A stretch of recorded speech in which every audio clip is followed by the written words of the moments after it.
සදීප මෙහෙම කතාවක් කියන්න හිතුණා. දැන් අපේ රටේ ක්‍රීඩාවට දක්ෂ දරුවෝ ඉන්නවනේ. බොහෝමයක් ඉන්නවා. තරුණ තරුණියනුත් ඉන්නවා. හැබැයි ඉතාලියෙත් ඒ වගේම දක්ෂ පිරිසක් ඉන්නවා. ඉතින් මේ දක්ෂෝ අර කැලෑ පිපිනවල් කැලෑවට පරවෙන්න නොදී අපි ඉස්සරහට ගන්න ඕනේ. දැන් ඉතාලිය කියන්නේ වෙනම රටක්. අපේ රට නෙමෙයිනේ. එතකොට අර අපේ රටේ අය පොඩ්ඩක් ඔකෙන් ඇදලා ගන්න ගියාම පොඩි ප්‍රශ්න වලට මුහුණ දෙන්න සිද්ධ වෙනවා. හැබැයි ඒ කාරණාව මගහැර ගනිමින් ඉතාලියේ වෙසෙන දැල්පන්දු හා පැසිපන්දු ක්‍රීඩාවට දක්ෂතාව දක්වන පාසල් දරුවන් ඇතුළු විවිධ වයස් කාණ්ඩවල හඳුනා ගැනීමේ ක්‍රීඩා වැඩසටහනක් පසුගියදා ඉතාලියේ මිලානෝ නුවරදී පැවැත්වුණා. මේ සම්බන්ධයෙන් අපිට තොරතුරු ගෙන එන්නේ මාධ්‍යවේදී දිනේෂ් ගුණරත්න. අපි ගිහිල්ලා ඒක බලමු. ඉතාලියේ වෙසෙන දැල්පන්දු හා පැසිපන්දු ක්‍රීඩා සඳහා දක්ෂතා දක්වන පාසල් දරුවන් ඇතුළු විවිධ වයස් කාණ්ඩවල තරුණ තරුණියන් හඳුනා ගැනීමේ ක්‍රීඩා වැඩසටහනක් පසුගියදා පැවැත්වුණා. ඒ ඉතාලියේ මිලානෝ නගරයේදී. මෙය සංවිධානය කරනු ලැබුවේ කෙනිහා ක්‍රීඩා සමාජය හා ක්‍රීඩා විද්‍යායතනය විසින්. මෙය ශ්‍රී ලංකාව, ඉතාලිය, ස්පාඤ්ඤය යන රටවල ලියාපදිංචි ක්‍රීඩා සමාජයක්. ඉතාලිය සහ එංගලන්තයේ මූලික කරගනිමින් ක්‍රීඩා සඳහා දක්ෂතා දක්වන පිරිස් හඳුනාගෙන ඔවුන්ට මනා පුහුණුවක් හා නිපුණත්වයක් ලබා දෙමින් ක්‍රීඩා ක්ෂේත්‍රයේ ඉදිරියට යාමට මඟ පෙන්වීම සංවිධානයේ අරමුණයි.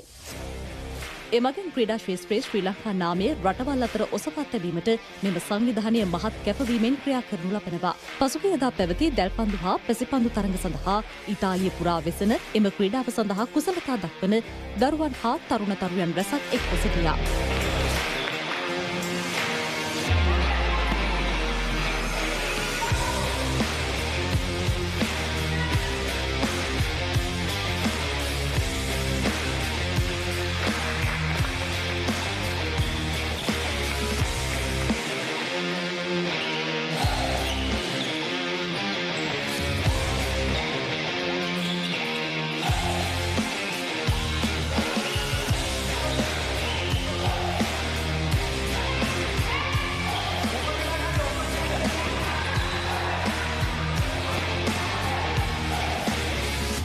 තරඟ පවත්වා ඒවයින් හඳුනා ගැනුණු කණ්ඩායම් සහ දක්ෂ ක්‍රීඩක ක්‍රීඩිකාවන් ඉදිරියේදී ඉතාලිය සහ යුරෝපා රටවල පැවැත්වෙන තරඟාවලි සඳහා යොමු කරවීමට අපේක්ෂිතයි. මෙදින පැවැති තරඟවලින් දක්ෂතා දක්වූ හා ජයග්‍රහණාත් කරගත් කණ්ඩායම් හා ක්‍රීඩක ක්‍රීඩිකාවන් වෙනුවෙන් ජය සංකේත ප්‍රදානයක්ද මෙහිදී සිදු කෙරුණා.